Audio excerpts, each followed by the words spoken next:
হাসিনার এক্সিটটা কিন্তু safe exit হয় না, সেটা হইছে পলায়ন। আপনাদের কপালে পালানো জুটবে না, আপনাদের কপালে হেলিকপ্টারও জুটবে না। আপনাদের তো আর একজন বন্ধু হিসেবে নরেন্দ্র মোদী নাই, আর মাথার উপরে হলো গিয়া ভারত নাই। জুলাই কিন্তু দুইটা পক্ষ ছিল, একটা গণহত্যাকারীদের পক্ষ আর একটা আজাদির পক্ষ।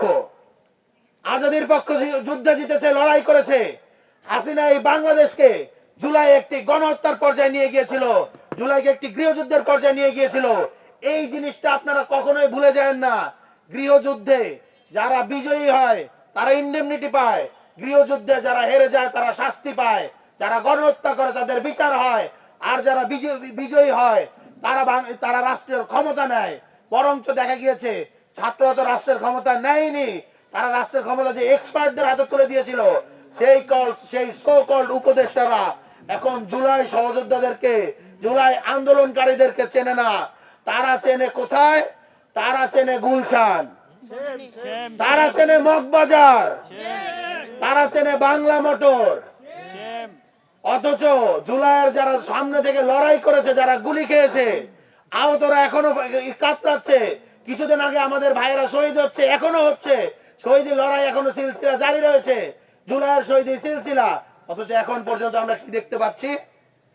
উপদেষ্টারা এক একজন, আমরা শুনতেও পাচ্ছি, তারা সেফ এক্সিট নেয়ার জন্য বিভিন্ন দরবারে দরবারে আসলে এখন সারা দিচ্ছে, মাথা ঢুকতেছে, সেজদা দিয়ে বেড়াচ্ছে।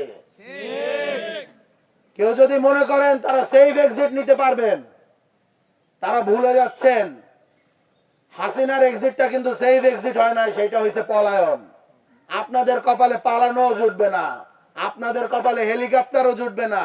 আপনাদের তো আর একজন বন্ধু হিসেবে নরেন্দ্র মোদী নাই, আর মাথার উপরে হলো গিয়া ভারত নাই। এই কথাটা আপনারা খেয়াল রাখেন। ছাত্র উপদেষ্টারা আমরা যতই সমালোচনা করি, দিন শেষে ছাত্র উপদেষ্টারা আসলে জুলাইয়ের ভ্যানগার্ড হিসেবে আসলে গভর্নমেন্টে ছিল।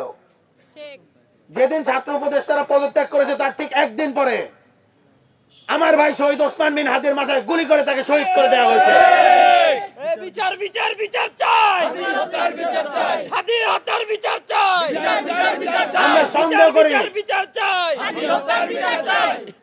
আমরা সন্দেহ করি হাদি হত্যার পেছনে সরকারের ভেতরে এবং বাইরে নানা মহল জড়িত ছিল, এবং এর বিচার যাতে না হয় এখন পর্যন্ত এই ষড়যন্ত্র চলমান রয়েছে। নইলে এখনো কেন বিচার নিয়ে, চার্জশিট নিয়ে, আসামি ধরা নিয়ে তালবাহানা